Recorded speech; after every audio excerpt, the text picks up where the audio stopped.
Alright guys, we are back with another video for you. Welcome back to the Dad Quest. It's been a while since I've created a video, and let me tell you why. I've been bouncing around from game to game, trying a handful of new things out, and in all honesty, I haven't gotten a great reception from my videos. There hasn't been a lot of comments, there haven't been a lot of activity, so that is a little discouraging, but it is not going to stop me from making videos. Previously, I was doing Cobbleverse for you guys. I haven't been playing that game much lately. I just haven't felt into it. I bounced onto Pokemon Pokopia, which is a phenomenal game. And if you guys would like, I will hands down, without a doubt, release some videos, tips, and tricks on that without any spoilers. But today here, we are getting into 7 Deadly Sins Origin. I've been playing this for a few days. It caught my eye online. It's a mobile game. It's a Steam game. I'm pretty sure it's on PlayStation. It's on Epic Games, I think. It is a gacha game, which I am adamantly against gacha games, but I love 7 Deadly Sins. So I had to give it a shot. So let me jump in. I want to go over the game a little bit with you guys, and I want to talk about the pros and cons, because it's a gacha game. There's no getting past that. And like I said, I hate gacha games. I hate games that make you take out your wallet, spend money to be able to progress. So, although I'm early in the game, I'm going to share my experience on how much do you have to pay to progress. Spoiler alert, so far, you don't, which is great. You can see I have Meliodas right out of the gate here. I did re-roll my account over and over and over for a few hours to try to get Meliodas. On the global release, he is the chase character from the banner. So with that, I want to show you the introduction banners. I want to tell you a bit about the resources, and I want to go over a few notable things with characters that you might think aren't that useful. So if I go into the banners here, we have the exclusive skin. This one, it doesn't matter so much. It's a weapon skin, which is kind of cool. But other than that, you're just getting some rewards, and the chase here is Meliodas's Dragon Sin of Wrath skin.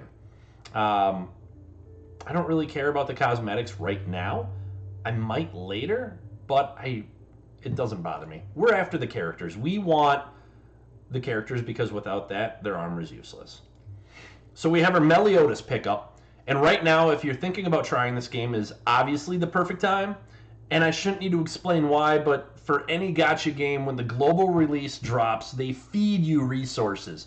Your inbox will be flooded with resources to get you handfuls of summons.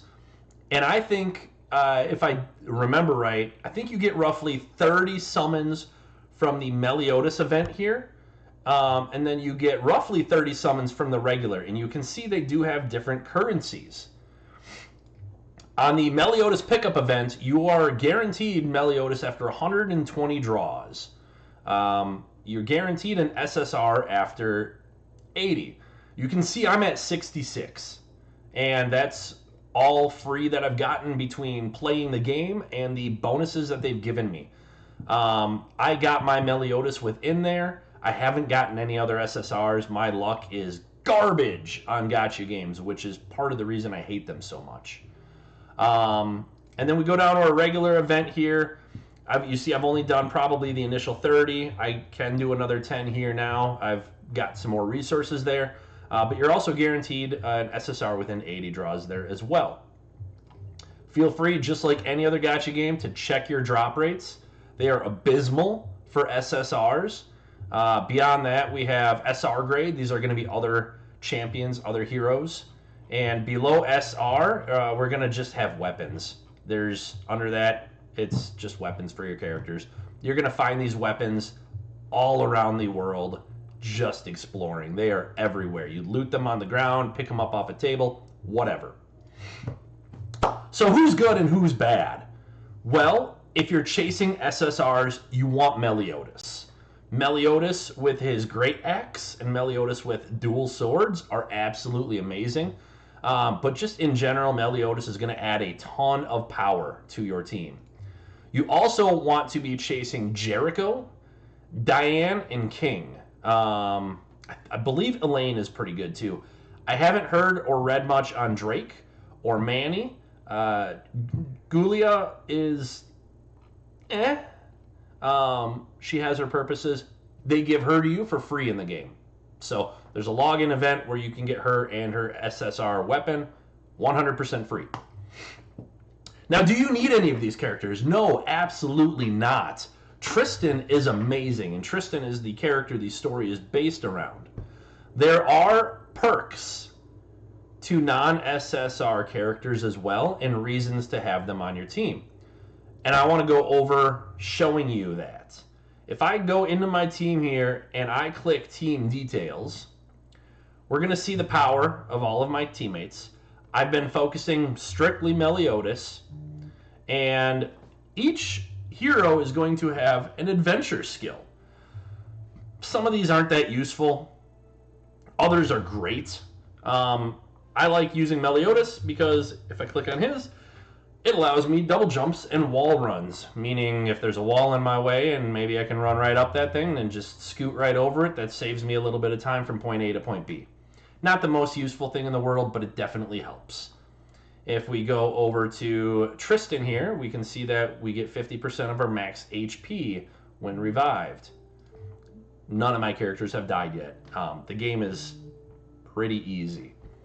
Gulia has greatly fills an objective's fire gauge based on the charge level. And Dreyfus here has one I believe is much more useful. Marks nearby materials, mining materials specifically, on your map. So this is just like an MMO. You're going to walk around, you're going to find enemies to fight, you're going to use your abilities, and you're going to need to gather resources. If I go over here, that was a terrible example. If I go over here, did that drop any wood? Meliodas' wall running does have its disadvantages. He wants to jump on a wall every time he's near one. That can get extremely annoying. I missed that. Come on, drop me some wood. Anyways, you get the idea. Normally when I chop a tree down, it would drop some lumber. It just might not be dropping it because I am in a new area. And I haven't chopped any trees down here yet. So you can see items will pop on the ground. You can pick them up manually by hitting X. Otherwise, you can summon a pet who will loot for you. In the game, there are a handful of different things. You have a glider, you have a mount, you have a flying mount, and you have a little pet you can have. So you summon the pet will run around and loot things for you. It's super helpful. This does have the ability to tame animals in here as well by crafting a potion. You can pop up a crafting bench anywhere you want, and you can go ahead and craft items. These potions of charm will allow you to tame certain animals to add them to your mount collection. And honestly, I haven't found many yet. I don't know how to tell which animals that I can mount on. This is where you would also go to salvage weapons, turning them into more resources for you. A big part of the combat is combinations. So maybe I'm starting on Dreyfus here, fighting, and then I pop into Meliodas, and then you can switch over into Tristan and use your abilities, and then pop back into Meliodas. And depending on who you're switching into, there is a lot of team cohesion and bonuses you get from that. So Meliodas coming in like that is going to get a bonus to his resource, which then allows him to use his ultimate ability. You can see here, I have insufficient magic for it. But down by my health bar, above my health bar, I have some demonic ruin symbols. As those charge, I then can use stronger abilities with Meliodas. And same here with Tristan. He's got some bars that also allow him to charge up and use the ultimate ability. So you do need to get, it depends on the champion. If you see I'm here on Meliodas again, down in the lower right, my ultimate ability requires 3. If I switch back over to Tristan, it requires 2. Dreyfus is 3. And Gulia, however her name is pronounced, I forget honestly, also only requires 2. But outside of that, boss challenges, we have dungeons, we have achievements. I think the biggest gap that free-to-play players like myself will have is the keys. These recharge keys up here, you can see I have 330 out of 35. Again, they are feeding you resources for the release of this game. So when you defeat a world boss or a dungeon boss, it's going to drop a loot cache. You need these keys to open that cache. And I will show you on the map what those bosses look like. You're going to see a guy here, and you're going to see his available rewards. If I fly over here and I kill this bird, it's going to require 5 keys to open that treasure cache.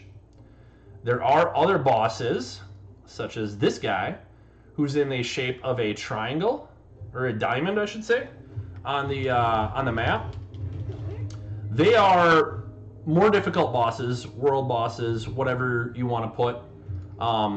That requires 10 keys to open the cache for these guys. So you can see if your daily cache limit or daily key limit's 35, how you might be limited. But there are still plenty of other things you can do to farm in-game resources, even once you run out of the keys. So that's why I say it's still a gacha game at heart. It wants you to pull out your wallet, pay to progress quicker, but you can do it totally free to play. You can go out there, you can farm these birds that are fighting. There's online people talking about a rabbit farm back in the primary, the starting areas, where once you unlock World Tier 4, where things get higher levels, the resources also then change.